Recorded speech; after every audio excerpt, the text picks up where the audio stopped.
अल्हम्दुलिल्लाह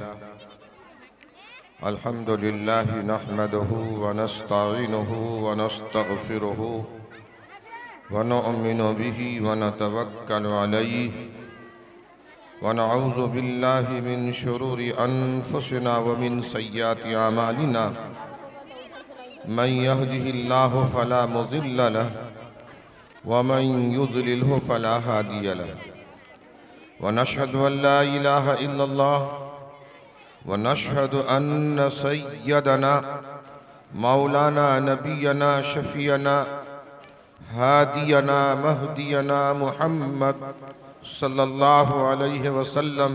अऊज़ु बिल्लाहि मिनश शैतानिर रजीम।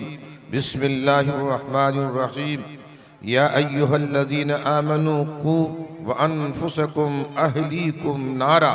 अम्मा बाद। हज़रात गिरामी क़द्र मुअज़्ज़ज़ उलमा-ए किराम, स्टेज पर जलवा अफरोज़ अकाबिरीन उम्मत, खुसूसी तौर से सरज़मीन गुजरात से तशरीफ़ लाने वाले तकमील बुखारी के इस मुबारक और मुक़द्दस मौके पर हम सब के मोहसिन व मुरब्बी हज़रत मुफ्ती मोहम्मद असगर साहब कासमी, हज़रत मौलाना महताब आलम साहब, हज़रत मौलाना मुफ्ती हम्माद साहब और इस मदरसे के बानी मबानी रूह रवा हज़रत मौलाना नूर आलम जमाली साहब और इस मुआज़ इब्न जबल मदरसे के मुअल्लिम व मुअल्लिमात, अज़ीज़ तलबा व तालिबात, आप सभी हजरात को दिल की गहराइयों के साथ मुबारकबाद पेश करता हूँ। अब तक की तारीख ये है, हम लोग गुजरात में इस बात को महसूस भी करते हैं, सुनते भी हैं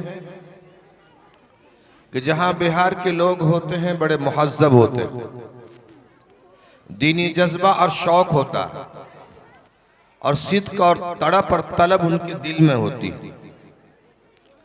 बुखारी शरीफ की तकमील है, लेकिन जिस अंदाज से हम इधर उधर खड़े हैं, यकीनन ये हमारे लिए, इस मजलिस के लिए, इस किताब मुक़द्दस के लिए बेहतरी की बात नहीं है। नौजवानों, मैं तुमसे कहता हूँ, मैं तुमको पुकारता हूँ, मैं तुमको आवाज़ देता हूँ। हर कौम और समाज के पास एक सरमाया है, जिस सरमाए पर वह कौम नाज और फख्र करती है।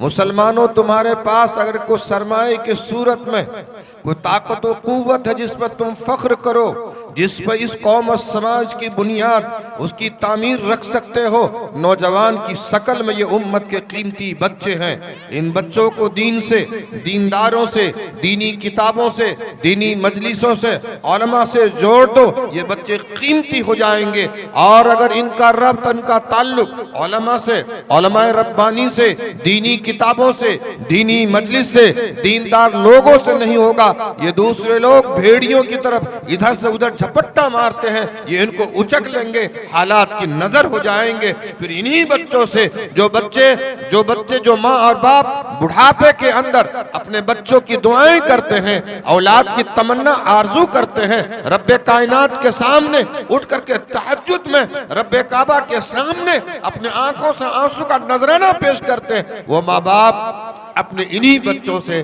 परेशान होते हैं। फिर इधर उधर जाकर उनके हक में दुआएं कराते हैं। मैं अपने बच्चे से परेशान हूँ, मैं अपने बच्चे की तकलीफ से परेशान हूँ, वो मुझे देखता नहीं, इताअत नहीं करता, न जाने किसकी सोहबत में आ गया, कैसी सोहबत इख्तियार कर ली। कभी ऐसा होता है कि शादी का उन्वान होता है, हमारी पतोह ऐसी आ गई, बहू ऐसी आ गई, उसने सिखा दिया, पता न दोस्ती वैसी मिल गई, इसलिए मेरा बच्चा बिगड़ गया। लेकिन लोगों, जब इनके बनने की, संवरने की उम्र थी, अंडर प्रोडक्शन था, उस वक्त हमने गौर नहीं किया, फिक्र नहीं की। हम मेले ठेले में इनको साथ तो ले गए, लेकिन दीन की मजलिसों में उलमाए रब्बानी के सोहबतों में इन बच्चों को ले जाकर उनके सामने नहीं बिठाया और इन बच्चों को हमने दीन की बातें यकसुई के साथ, ज़ौक़ व शौक़ के साथ, तलब सादिक के साथ हमने सुनाने की कोशिश नहीं की। याद रखिए, ये मसला सिर्फ बच्चों का नहीं, नई नस्लों का नहीं, नई जनरेशन का नहीं, हमारे ईमान और अकीदे का मसला। ये बच्चा मुस्तकबिल के अंदर हमारे कौम का मेमार बनेगा। इन्हीं के कंधों पर इस कौम की कश्ती और इसके नाव की जिम्मेदारी होगी, जिनको मल्लाही करना है, ना खुदा बनकर के उम्मत और कौम को किनारे लगाना है।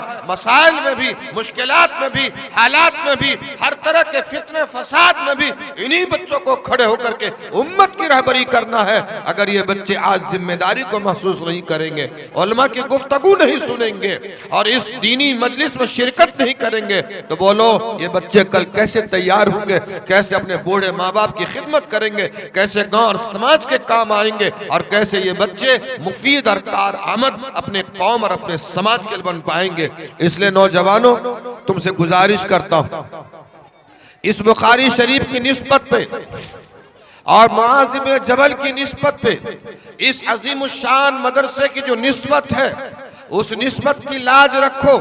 हमने गर्मी, गुजरात की गर्मी में जहां आज भी लोग पंखा चला करके जिंदगी गुजारते हैं, कड़ाके की सर्दी में आपके बीच आए हैं। ये इस किताब की निस्बत है, मुआज़ इब्न जबल मदरसे की निस्बत है। इसी निस्बत पर आपके बीच हाजिर हुए हैं। मेरा तो कोई मसला नहीं है, लेकिन हमारे बीच एक ऐसी अजीम शख्सियत है जो अपने वक्त के मुजाहिद आज़ादी हजरत शेखुल इस्लाम हजरत मौलाना हुसैन अहमद मदनी, जो शागिर्द रशीद थे हजरत शेखुल हिंद मौलाना महमूद हसन देवबंदी के, जो शागिर्द रशीद थे हजरत मौलाना कासिम नानोतवी के, जो शागिर्द रशीद थे हजरत शाह इसाक दहलवी से, जो इसाक ये सिलसिला हजरत शाह वलील्लाह मुहद्दिस दहलवी से लेकर के हजरत शेख ताहिर पटनी तक और ताहिर पटनी से लेकर के अल्लाह के नबी हम सब के आका जनाब मुहम्मदुर रसूलुल्लाह सल्लल्लाहु अलैहि वसल्लम तक ये सिलसिला चलता है, ये हदीस की निस्बत चलती है। उस निस्बत के हामिल शख्सियत हमारे मुफ्ती अज़्ज़र साहब इस वक्त तशरीफ फरमा है। मैं उनका एहतराम करता हूँ।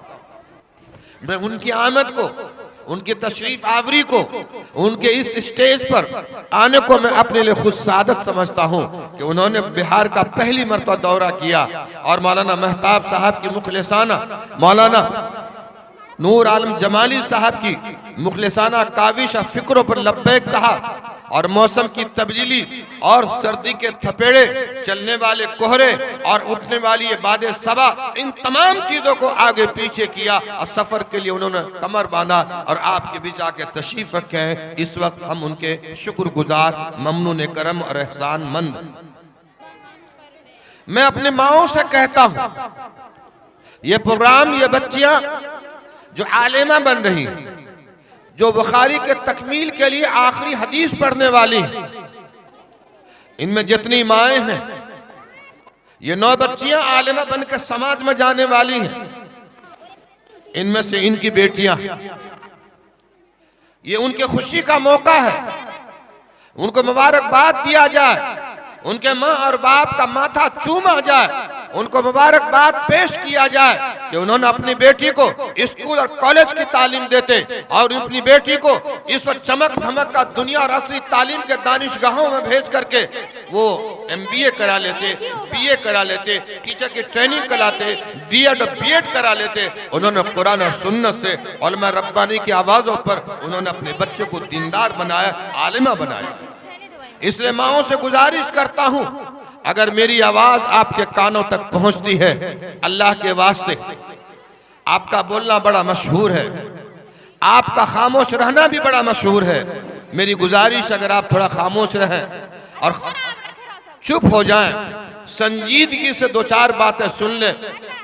बुखारी शरीफ जब ख़त्म होती, मुकम्मल होती, तकमील बुखारी के मुबारक मौके पर जो दुआएं की जाती, दुआएं मांगी जाती है, अल्लाह दुआ को सुनता और कबूल करता है। इसे जब कभी हालात आते हैं, देवबंद के तालिब इल्म के ज़माने में जब मुल्क के 92 के हालात आए, बाबरी मस्जिद का हादसा हुआ, तो उस वक्त जो एहतमाम हुआ कुरान करीम के तिलावत का भी हुआ, बुखारी शरीफ की तिलावत का भी हुआ, और इन बुखारी शरीफ और कुरान करीम के तिलावत के बाद बाज़ाब्ता दुआओं का एहतमाम किया गया। मुझे आपसे दो तीन बातें अर्ज करनी है। इमाम बुखारी रहमतुल्लाह अलैह, जिनका नाम मोहम्मद इब्न इस्माइल है, इन्होंने सही बुखारी जो आपके सामने ये किताब रखी है, इस किताब के सिलसिले में ये कितनी मुकद्दस किताब है। इस रूए ज़मीन में सबसे ज़्यादा दस्तूरी एतबार से, तहरीरी एतबार से और राइटिंग डॉक्यूमेंट्स के एतबार से अगर रूए ज़मीन पर कोई किताब हो सकती है, अल्लाह का भेजा हुआ कुरान है, जो दस्तूर हयात है, दस्तूर ज़िंदगी है, उसूल ज़िंदगी है। और ये आफाकी आलमगीरी अल्लाह का मुनज़्ज़ल मिन समा है, ये कुरान करीम है, जो इस रूए ज़मीन पर इंसानों के रुश्द व हिदायत के लिए ज़माने में जितने भी हालात आए हों, उन हालात में मुसलमान इस किताब को मजबूती से पकड़ करके गुमराही से बच सकता है, अकीदे के बिगाड़ और फसाद से बच सकता है, एक अल्लाह के यकीन के साथ जिंदगी गुजार सकता है। इसलिए अल्लाह ने वही रब्बानी के जरिए से हमें कुरान करीम जैसी अजीम दौलत से नवाजा। लोगों, जिस तरह कुरान करीम ने कहा, अल्लाह ने 14 सदियां पहले इसी कुरान करीम के जरिए से चैलेंज दिया, फातु बिसूरतिन मिन मिस्ली वदू शुहदाअकुम मिन दुनिल्लाहि इन कुंतुम सादिकीन। ऐ लोगों, एक ही सूरत, तुम पूरे कुरान की, पूरे रुकू की बात नहीं, एक ही सूरत चंद आयत तुम बना के दिखा दो, तो अगर तुम सच्चे हो। और अगर तुमको लगता है कि तुम नहीं कर सकते, अपने शैतानी टीमों को, उन टोलों को बुलाओ जिन पर तुमको नाज है कि अहले इल्म है, अहले जबान है, ये स्कॉलर है, ये सब कुछ कर सकते हैं, उनको भी दावत देते हैं। उनको बुलाओ, उनको जमा करो, कॉन्फ्रेंस करो, मीटिंग करो, और मीटिंग करने के बाद इस कुरान जैसी कोई आयत को सूरह बना के पेश तो कर दो, अगर तुम सच्चे हो। दुनिया सदियां बीत गई, इंसानी अक्ल हैरान और शस्तर हो गई, आज तक कुरान की एक आयत, एक सूरह को बना कर पेश करने की जुर्रत न कर सका। यह कुरान की अज़मत, यह कुरान की में हक्कानियत, और ये मुनज़्ज़ल मिन समा आसमानी किताब होने का जो शर्फ अल्लाह ने कुरान को बख्शा है, जिस पर मुकम्मल पूरी उम्मत का बरसगीर नहीं, आलम इस्लाम के जहां कहीं मुसलमान रहता बसता है, इस पर एतमाद करता है, यकीन करता है। कुरान करीम के बाद सबसे ज्यादा जिस किताब पर एतमाद किया जाता है, जिसे मोतबर समझा जाता है, वो सही बुखारी, जो इन बच्चियों को अभी आखिरी हदीस पढ़ करके सनद हदीस, इजाजत हदीस दी जाएगी। मौला बुजुर्गों ने, अल्लामा कश्मीरी अलैहि रहमा, हजरत अल्लामा कश्मीरी अलैहि रहमा ने कहा, ईमान क्या है? ईमान की बहस जब आती है, इल्म की बहस जब इल्मी बातें आती जो आपके सामने बयान की जाएगी, तो बाज बुजुर्गों ने कहा ईमान नाम है जानने का, बाज ने कहा जानने के साथ पर अमल करने का, बाद में हर शख्स ने अपने अपने एतबार से राय दी। अपने जमाने के मुहद्दिस हजरत अल्लामा अनवर शाह कश्मीरी अलैहि रहमा ने कहा, ईमान की तारीफ ये नहीं है कि अल्लाह को जाना जाए, अल्लाह को पहचाना जाए, अल्लाह के हुक्म पर अमल किया जाए। फरमाए ईमान नाम है इस बात का कि अल्लाह को जाना जाए, अल्लाह को माना जाए, मानने का नाम ईमान। अल्लाह की जो शान है, उसकी जो अजमत है, उसको मानना जाए, मानने का नाम ईमान है, ना मानने का नाम ही शैतानियत है। मेरे दोस्तों, ये किताब कमोबेश 16 साल में तहकीक, जुस्तजू, हजारों उस्तादों के पास गली गली, कूचा कूचा, करिया करिया, रेगों में, रेगिस्तानों में धक्के खाने के बाद, मुशक्कत व मुजाहिदा के बाद, बहुत ही चांद तहकीक, जुस्तजू के बाद ये सही बुखारी, इमाम बुखारी अलैहि रहमा ने पूरी तहकीक के साथ हर हदीस को लिखने से पहले 2 रकअत आप नमाज नफल पढ़ते थे, गुस्ल करते थे। बाज बुजुर्गों की रिवायत यह है कि नया कपड़ा भी पहनते थे। उसके बाद जब उनका दिल मुतमईन होता था, तब इस किताब में उसको कलम और तहरीर करते थे। मेरे दोस्त, इतनी मुकद्दस किताब है, जिसकी सनद इजाजत हदीस हजरत मुफ्ती साहब आपके बच्चों को, इस मदरसे के तालिबात को, मोमिनात को और इस बच्चे के मुअल्लिमात ने जो पढ़ाया उसकी बाज़ाब्ता तौर से इजाजत हदीस देने जा रहे हैं। इस किताब में सबसे पहले जिस हदीस को इमाम बुखारी अलैहिर्रहमा ने जिक्र किया वो है नीयत। इन्नमल आमालु बिन्नियात। इंसान के अमल का, इंसान के अमल के सेहत का, दुरुस्त होने का दारो मदार नीयत पर है। आज सच्चाई बात ये बताऊं आपको, हम सब टटोले अपनी नीयत को, हम अपने टटोले अपनी नीयत को। हमारी मस्जिद जुमा के दिन ऊपर से नीचे वजू खाने के पास लोग खड़े हो जाते हैं, जगह नहीं मिलती। बोलो ये जो मस्जिद की जगह कम हो जाती है, फरिश्ते आते हैं, बाहर से कोई बस्ती के लोग आते हैं, या अचानक कोई मजमा या कोई काफिला आ गया कि वो भी मस्जिद में आ गए, जगह कम पड़ गई। हमारे बस्ती के लोग होते हैं, हमारे समाज के लोग होते हैं, हमारे सोसाइटी और माशरे के लोग होते हैं, हमारे ही लोग होते हैं। तो मस्जिद की जगह जुमा के दिन कम पड़ जाती है और वही उसी जुमा के दिन असर में एक सफ होती। मालूम है आपने नीयत किया है कि मुझे जुमा पढ़ना है, अगर जुमा नहीं पढ़ेंगे तो मुसलमान कैसे? इसलिए जुमा पढ़ना जरूरी है। नीयत किया, अल्लाह ने जुमा की तौफीक दी, असर की नीयत नहीं की, असर की तौफीक नहीं मिली। फरमाए कि इंसान के अमल का, सेहत का और इंसान के अमल के दुरुस्त होने का जो दारो मदार है अल्लाह ने नीयत पर रखा। इसलिए इमाम बुखारी रहमतुल्लाह अलैह ने इन्नमल आमालु बिन्नियात से अपनी इस मुक़द्दस किताब का आगाज किया। उसके बाद उन्होंने एक बाब बांधा, बाब कैफ़ कान बदउल वही, वही रब्बानी, इल्म का सरचश्मा, अल्लाह के हुक्म का जो नाजिल होने वाले अहकामात हैं कुरान की शक्ल में, अल्लाह का हुक्म पैगाम की शक्ल में, उम्मत की रुश्त हिदायत की शक्ल में, वही रब्बानी के जरिए इस रूए जमीन के ऊपर फरिश्तों के जरिए अल्लाह ने भेजा। आपने वही और कैफियत वही के बारे में जो सरचश्मे इल्म है, आप उसकी तफसील बयान की।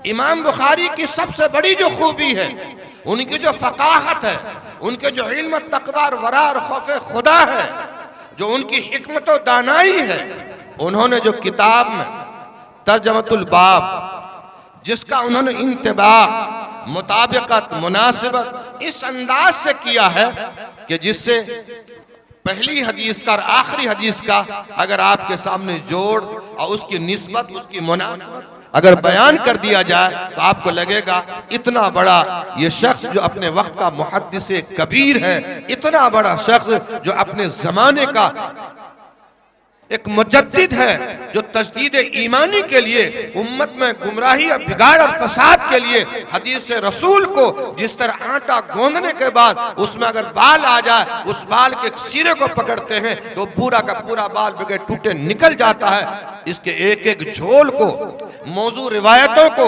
ज़ईफ हदीसों को, हर तरह के झोलों को निकाल करके जो तवातुर के साथ मशहूर और मारूफ उन तमाम आली निस्बतों की बुनियाद पर इस हदीस को जमा किया। मेरे दोस्तों, बात इतनी सी नहीं है, ये बातें तो हजरत मुफ्ती साहब आपको बयान करेंगे। माओ से अर्ज करना चाहूंगा, हमारे इस मुल्क में एक बहुत ही अजीम शख्सियत, अजीम नाम, जिस शख्सियत का लोग अदब और एहतराम के साथ लिया जाता है, वो शेख ज़करिया रहमतुल्लाह अलैह। हजरत शेख ज़करिया रहमतुल्लाह अलैह जिस कांधला की सरजमीन में पैदा हुए, उनकी वालदा, उनके खानदान की रिवायत ये थी, उन घर की मस्तूरात एक एक दिन के अंदर एक एक कुरान मुकम्मल तिलावत कर देती थी। हजरत शेख अब्दुल कादिर जिलानी रहमतुल्लाह अलैह, जिनको देखने के बाद लोग मुसलमान होते थे, ईमान कबूल कर लेते थे, गुनाहों से तौबा कर देते थे, और तौबा करने के बाद हजरत शेख के पास आकर के एक दस्तबोसी और हाथ में डाल करके अल्लाह के सामने अल्लाह को हाजिर नाजिर रख करके आइंदा की जिंदगी में बदकारी, बदकोई, बुराई, गुनाह, इन तमाम चीजों को छोड़ करके एक सच्चा पक्का मुसलमान बनने का अहद करता था। एक मर्तबा हजरत तशरीफ लाए अपनी वालदा के पास और कहा अम्मा आज तो कमाल हो गया। बोले क्या हुआ? बोले अम्मा कमाल ये हुआ कि जिधर से मैं जाता हूं लोग जूक दर जूक मुझे देखना चाहते हैं, दीदार की आरजू तमन्ना करना चाहते हैं।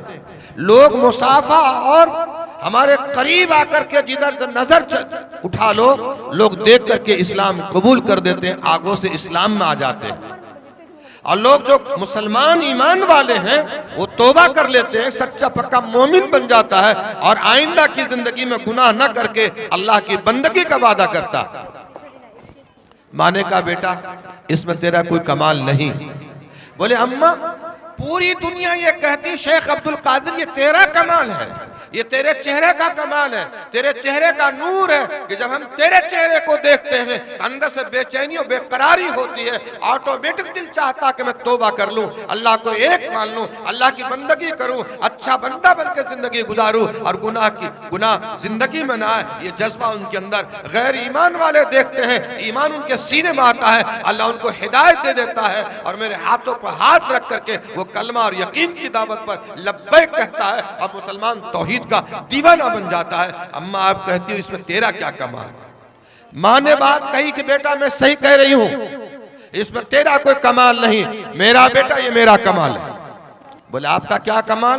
बोले मेरा कमाल ये है कि बेटा जब तू छोटा था, जब तू गोद में था, जब तू दूध पीता था, जब भी तू दूध मांगता था तो रोता जरूर था, जब तक मैंने वजू न किया तभी तुझको नहीं पिलाया, मैंने हमेशा सीधे छाती से तुझको दूध दिया। बेटा मैंने जो रिस्क हलाल खाया, मैंने तक़वा इख्तियार किया, अल्लाह से मांगा और मैंने तो तौबा तिल्ला किया और बगैर वजू को तुझको दूध न दिया। उस दूध ने, उस तक़वा ने और उस ईमानदारी ने जो अल्लाह से मांगा, अल्लाह ने उसके सदके में तेरे चेहरे पर वो नूर ईमानी कर दिया है जिसको देखने के बाद लोग ईमान में दाखिल होते हैं, गुनहगार तौबा कर लेते हैं। मेरे दोस्तों जब माँ हाथ उठाती है तो बेटा पूतो सपूत अब्दुल कादिर जिलानी बनकर के ज़रूर जमीन में हिदायत का, ईमान और इस्लाम की बका, उसके तहफ़्फ़ुज़ का जरिया बन जाते हैं। जब हजरत हाजरा तड़पती है और इस्माइल पांव मारते हैं, अल्लाह ज़मज़म निकाल देता है। मैं मुबारकबाद पेश करता हूँ उन बेटियों को, इस्लाम की शहजादियों को, उनके माँ और बाप को, जिन 9 बच्चों ने इस बार दौरे हदीस ये फजीलत मुकम्मल की है। बुखारी शरीफ की आखिरी हदीस की सनद लेकर के इजाजत हदीस उनको मिलने वाली है, ये मुबारकबाद के मुस्तहिक है। मैं इनको मुबारकबाद पेश करता हूँ। लेकिन बेटियों तक अगर मेरी आवाज पहुंचती है तो मैं इनसे गुजारिश करता हूँ, मेरी बेटियों यकीनन जो तुमको अल्लाह ने नवाजा है, जो तुम आलिमा बनकर के अपने कौम और समाज, अपने गांव में जा रही हो, ये इल्म अल्लाह की इमानत है। ये तुम्हारी जिम्मेदारी है कि अपने सीने से इल्म को निकाल करके कौम और समाज के तकवा और तहारत में तुम काम आओ। ये इल्म तुम इसलिए नहीं हासिल किए कि तुम जाके घर में तकब्बुर करो, अपनी छोटी बहनों से कहो तुम काम करो, मैं आलिमा मैं नहीं करने वाली, अपने माँ से कहो तुम सब कुछ करके दो, मैं नहीं करने वाली, इसलिए कह दो माँ इब्न जबल से पढ़ कर आई हूँ, मैंने खूब वहाँ मेहनत की है, मैंने किताबों को पढ़ा है, मैंने शुरुआत देखे हैं, मैंने तिरमिजी पढ़ी है, मैंने नसई पढ़ी है, मैंने इब्न माजा पढ़ा है, मैंने शमाल तिरमिजी का वर्क गर्दानी की है, मैंने मुअत्ता इमाम मालिक पढ़ी है, मैंने मुअत्ता इमाम मोहम्मद पढ़ी है, मेरा काम नहीं है, अब तुम काम करो, मैं तो इल्म हासिल करके आई हूँ। ये इल्म तुझको गुरूर तकब्बुर में मुब्तला ना कर दे, तुम्हारे अंदर तवाज़ु और खाकसारी आनी चाहिए, तुमको झुकना आनी चाहिए, तुम आगे बढ़ करके घर के अपने माँ के काम में हाथ बटाओ, एक मिसाली बेटी बन जाओ और मिसाली बेटी बन करके ये कहो ताकि समाज के लोग, खानदान के लोग, मोहल्ले के लोग, उस बस्ती के लोग ये कहें कि उनकी बेटी कैसी है, आलिमा बनने के बाद काम को, अपने माँ को आजाद कर दिया, काम से बरी कर दिया, माँ तुम काम नहीं करेगी, काम तो मैं करूंगा, अब मेरी जिम्मेदारी है, इसलिए अगर काम नहीं करूंगी तो मेरी अमली जिंदगी, जब मेरी शादी होगी, जब मैं ससुराल जाऊंगी तो किसी के ताना सुनने की जरूरत नहीं होगी, बल्कि अपना काम खुद अपने हाथों से करके ये बताऊं कि मैं एक कामयाब बेटी बन सकती हूं तो मैं उस घर के काम पतोह भी बन सकती हूं, एक कामयाब बीवी भी बन सकती हूं, ये सलाहियत मेरे अंदर मौजूद है। तो मेरी बेटियों मैं तुमसे नसीहत करता हूं कि ये इल्म आलिमा बनना, माज़ इब्न जबल से फरागत हासिल करना, रिदाए फजीलत लेना, हजरत मुफ्ती साहब से सनद हासिल करना, इजाजत हदीस लेना आपके अंदर तवाज़ो पैदा करे, खाकसारी पैदा करे, रब को मानने का जज्बा पैदा करे, खिदमत और शौक तलब पैदा करे। तुम्हें किब्र अगर आ जाएगा, ये शैतानी अमल है, तुमको रुस्वा कर देगा, जलील कर देगा। हमारे गुजरात में ये बहुत मशहूर बात है, जब रिश्ते की बात होती है, जब आलिमा का नाम आता है तो लोग कहते नहीं आलिमा से नहीं। क्यों? बोले अपना हक वसूल तो करती है, हक अदा नहीं करती है। ये तुम्हारे बारे में तसव्वुर है, तुम्हारे बारे में चर्चा है। तुम ऐसी मिसाल अपनी जिंदगी से अमल के एतबार से पेश कर दो कि आलिमा हक अदा भी करती है, हक वसूल भी करती है, न वो धोखा देती है, न वो धोखा खाती है, न बेवकूफ बनाती है, न वो बेवकूफ बनती है। अगर हक अदा करने का जज्बा है, हक वसूल करने का भी उसका हक है। ऐ मेरी बेटियों, तुम्हें वो भी सलाहियत होनी चाहिए। एक मुसाफिर जा रहा है और जाते जाते रास्ते में उसके बीवी को दर्द से होता है, बच्चे की पैदाइश की तकलीफ होती है। सैयदना उमर फारूक के कानों में आवाज आती कराहने की। जाके पूछते मुसाफिर क्या मामला है? फरमाया कि हम मुसाफिर, हम अपने सफर पर रवा और दवा थे। मेरी बीवी के वलादत का वक्त करीब था, मुझे मालूम था कि मैं अपने मंजिल पर पहुंच जाऊंगा, लेकिन रास्ते में दर्द शुरू हो गया। मैं मुसाफिर, यहाँ कोई भी नहीं है। सैयदना उमर फारूक अपने घर जाते हैं, अपने बीवी से कहते हैं, एक मुसाफिर है, अपने बीवी के साथ सफर कर रहा है, दर्द से वलादत का मौका है, उसको तकलीफ हो रही है। वलादत के मौके से किन किन चीजों की जरूरत है वो सारी चीजें लो, मेरे साथ चलो। अपनी बीवी को लेके गए, उनको दाइया बनाया, तबीबा बनाया, डॉक्टर बनाया, नर्स बनाया। ये कहा इसकी खिदमत करते, जब तक वलादत न हो जाए तुम उनकी खिदमत में रहो, जो उसकी जरूरत उसकी तुम तकमील करो।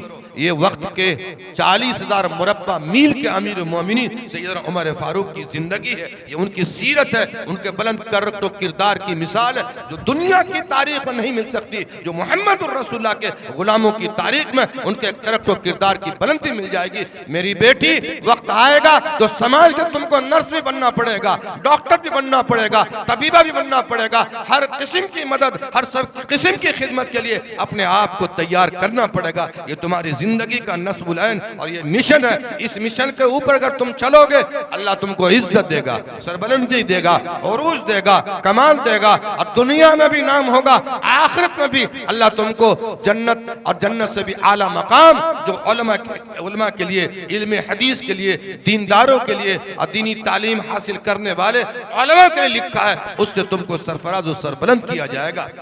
अल्लाह से दुआ कीजिए, अल्लाह इस इदारे को कबूल फरमाए। हजरत मौलाना नूर आलम साहब जमाली, जो शब रोज मेहनत, मुशक्कत, मुजाहिदा, कुर्बानी दे रहे हैं, अल्लाह इनके इल्म और अमल में उम्र और बरकत अता फरमाए। असबाब गैब से इस मदरसे के महल वक़ू के एतबार से, खिदमत के एतबार से और इमारत जो बहुत सारी अधूरी है, अल्लाह ताला ऐसे अफराद पैदा फरमाए जो मदरसे की ज़रूरत की किफ़ालत कर ले, और इसकी जो इमारत की, इसके जो बुनियादी ज़रूरतें हैं, अल्लाह उसके तकमील की गैब से सूरतें पैदा फरमा दे।